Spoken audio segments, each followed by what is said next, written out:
Greetings, primitive Earth humans. Well, first of all, gotta apologize for the fact that I haven't really uploaded anything in the last week or so, but been hard at work building the new gaming desktop rig, and also have to apologize for the low quality of this video recording. I'm recording this on a Samsung Galaxy tablet, but here we're looking at what I've been using up until now, which is my little Acer Aspire V3771G laptop, which has served me pretty well. It's a pretty good little cheap machine, under $700, with 2 gigabyte GTX 640M graphics processor in it. You know, not too bad, but not quite keeping up. This thing has a tendency to overheat quite a bit during render outs in Adobe Premiere Pro. It's got an i7 processor in it, which is way too fast and way too hot running for, you know, such a tiny little laptop case.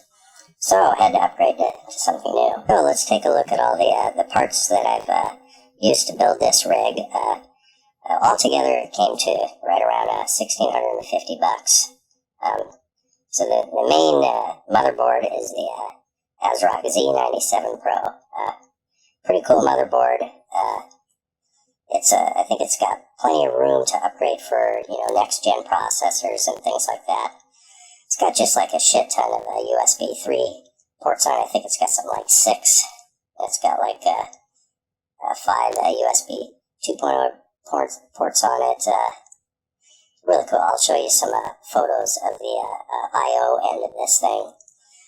One of the nice things about this motherboard is it provides 2 slots for graphics cards, and the first one has an extra space after it, so you don't end up covering up, you know, the PCI slot that's next to it.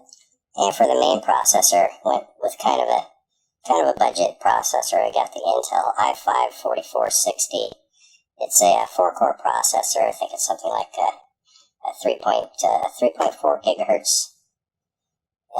Unfortunately, it's a fixed clock processor, so I can't overclock it. But again, with this ASRock motherboard, I can upgrade in the future to a more badass overclockable processor. This seems to be more than enough for my needs at the moment.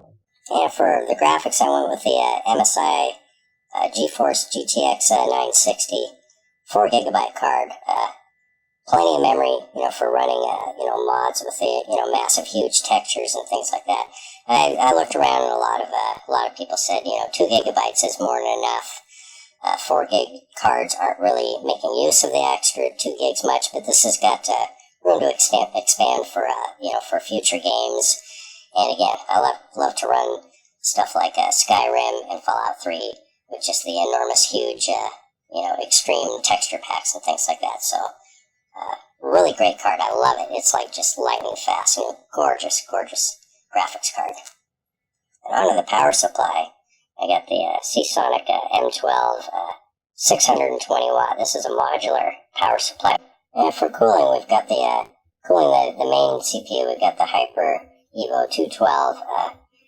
Really great, really cheap, right around $35. I think it's like the best air cooler on the market. Works really, really good. This thing stays about, you know, 32 degrees Celsius at idle. I've done some stress tests with it, and it's never gotten above, you know, 47 degrees Celsius.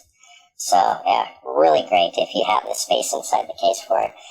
And I also grabbed a couple of Cooler Master blue LED fans for monitor. Went and grabbed a BenQ 2455 gaming monitor. Awesome monitor. You know, just under $200. About 1 millisecond response time. Great viewing angle. Just all around awesome monitor for gaming. And for input, I went and sprung for the Cooler Master Octane gaming keyboard and mouse. You know, pretty cheap. I think it was, you know, it must have been around something like around $50-$60. Pretty plasticky and cheap, but it's got the cool LEDs and all that kind of stuff. Works pretty good. I kind of like the mouse. The build quality isn't the best, but it's not like, you know, I'm going to be hammering nails with these things. And last but not least, I added a Hauppauge Colossus capture card. Now onto the desktop system itself. As you can see, I had a couple of planar monitors, 4:3 aspect ratio, but pretty decent monitors. 1600 pixel monitors that I incorporated into the system. So I'm running 3 monitors. The BenQ is the main one in the middle there. You can see my super badass JBL SLR series studio monitors there. The best in the world. I don't care what anybody says. Fuck you and your M audio bullshit. These are the best monitors in the world. Over here on the side, I've got a main audio rack.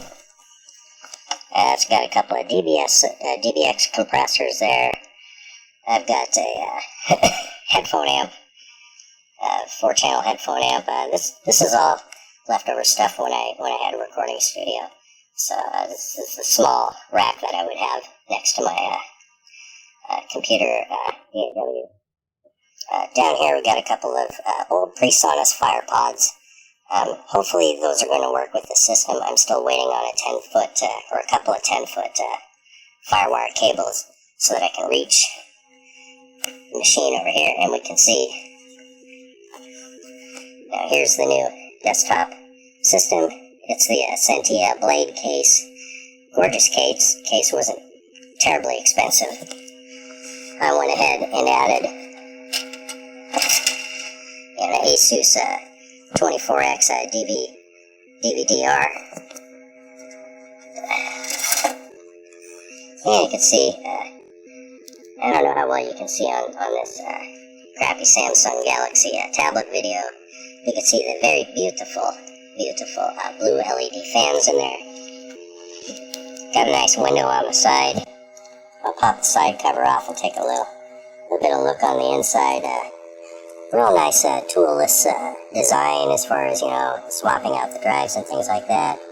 Then we got a little rack for a couple of 2.5-inch drives. I've got a spare 500 gig drive that was original equipment in my laptop that I put in there for a little extra storage. Got my main drive. I got my data drive there. Like I say, real nice toolless in out on there. Power supply on the bottom. It's I mounted that upside down so it sucks air in through the bottom, pushes out the back. So I've got this fan pulling air in through the bottom.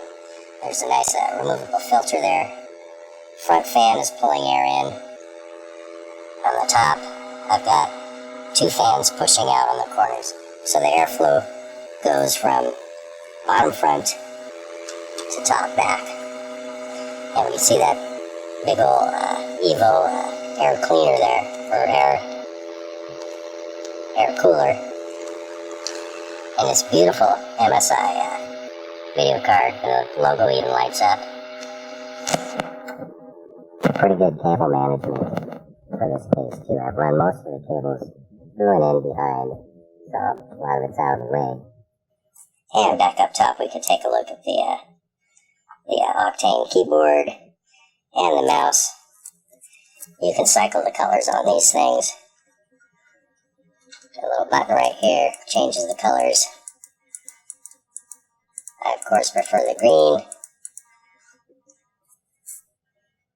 And we can see over here, right now I'm running the sound through my Steinberg UR22, little USB 2-channel audio interface. And we see back there, I've got my Cytec X52 flight system with a stick, throttle control. And that's pretty much it. That's the new system. Hopefully it will greatly improve the quality of my games. I've already done a little bit of testing. The games just look absolutely fantastic, especially on this monitor. It will run everything at high resolution. Everything runs smooth as butter, except for Minecraft. Minecraft is still kind of an unoptimized, scary thing. But I get a lot better performance in that as well. So there's the new system. I hope you enjoyed this quick little update. I should be back to uploading daily videos in about the next day or two. Once I work out just a couple more things. The transition went pretty smooth. Took quite a bit of time. So I had just like shitloads of data One of the things that's tricky to do is, things like with my Fallout 3 series, I've just got crap tons of mods in that, so installing the game is very easy. But getting the mods all configured exactly as they were on a laptop, a little bit trickier. Got that all worked out though, and should be able to pick up both that and my Sky Factory series pretty much where they left off. Anyway, if you enjoyed this video, please remember to rate, comment, share, and subscribe, or you will be probed in the butt. Once again, this is AlienPet13, signing off. I'll be later.